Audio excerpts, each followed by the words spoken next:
ఈ రోజు పోలీసుల పైన యంత్రాంగ పైన ప్రభుత్వం పైన చాలా అంటే చాలా స్టేట్మెంట్ ఇస్తున్నారు. ఇప్పుడే వస్తే ముందు కూడా లైవ్ లో చూశాను. చాలా అంటే చాలా విమర్శ చేస్తున్నారు. ఏదో నిరంకుశ ప్రభుత్వము, లేదంటే ఎమర్జెన్సీ వస్తుంది, ఎమర్జెన్సీ ఉంటే మీరందరూ ఉండేవాళ్ళ, ఈరోజు మీ అందరితో మాట్లాడేవాడా? మీ అందరు కూడా లోపల ఉండేవాళ్ళు.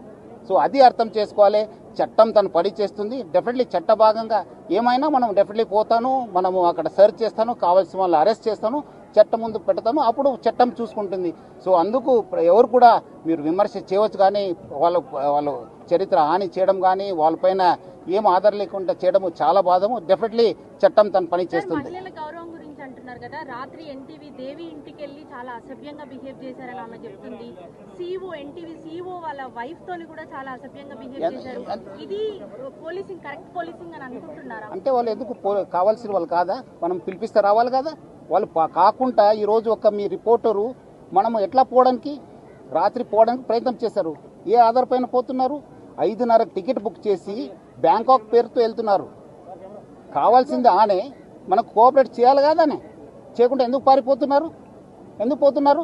మనం అలాంటి ఉన్నప్పుడు ఆయన ఇంటికి పోయినప్పుడు వాళ్ళు ఎందుకు మనకు కావాల్సిన వాడు వస్తానని చెప్పి వెళ్ళిపోయారు. ఎక్కడికి వెళ్ళిపోయారు అని ఈ రోజు కూడా పతా లేదు. ఎందుకు?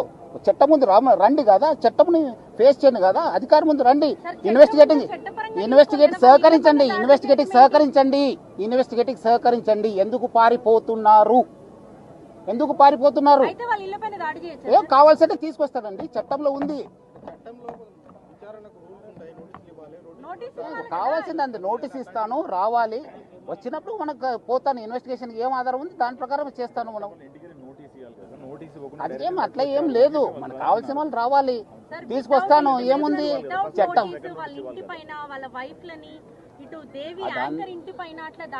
దేవి వస్తానని చెప్పి, దేవి వచ్చి అని చెప్పి ఎక్కడ పగలు కొట్టాను చెప్పండి, చూపించండి. వస్తానని చెప్పి సెల్ స్విచ్ ఆఫ్ చేసుకుని వెళ్ళిపోతే ఎట్లా? కావాలి కదా. మీరు కరెక్ట్ ఉంటే రండి, ఇన్వెస్టిగేషన్కి సహకరించండి. మీరు తప్పు చేయకపోతే ఎందుకండి భయము? ఎందుకు భయము? మహిళా ఆఫీసర్ని ఇట్లా పరిస్తారా? ఏం ఆధారం ఉంటుంది మీ దగ్గర? వాళ్ళు ఎట్లా జీవించాలి? వాళ్ళ కుటుంబంలో ఎంత పరిస్థితి? సిట్ అంటేనే ఇన్వెస్టిగేషన్. సిట్ కంటే వేరే ఇన్వెస్టిగేషన్ కి సిట్ కి ఏం వేరే ఏం లేదు మేడం. సిట్ ఎందుకు వేయాలండి నోటీసు? మనకు కావాల్సిన వాళ్ళు పిలిపిస్తాను, ఎంక్వైరీ చేస్తాను, మీరు రండి. పిలిపించినట్లు రావాలి కదా. ఎందుకు పారిపోతున్నారు?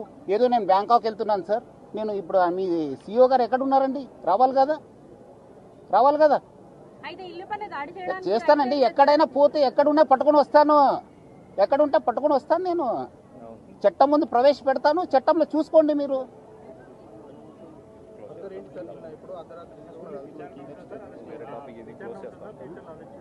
ఏది చట్టం తన పని చేస్తుంది. కావాల్సిన వాళ్ళందరూ కూడా తీసుకొస్తాను.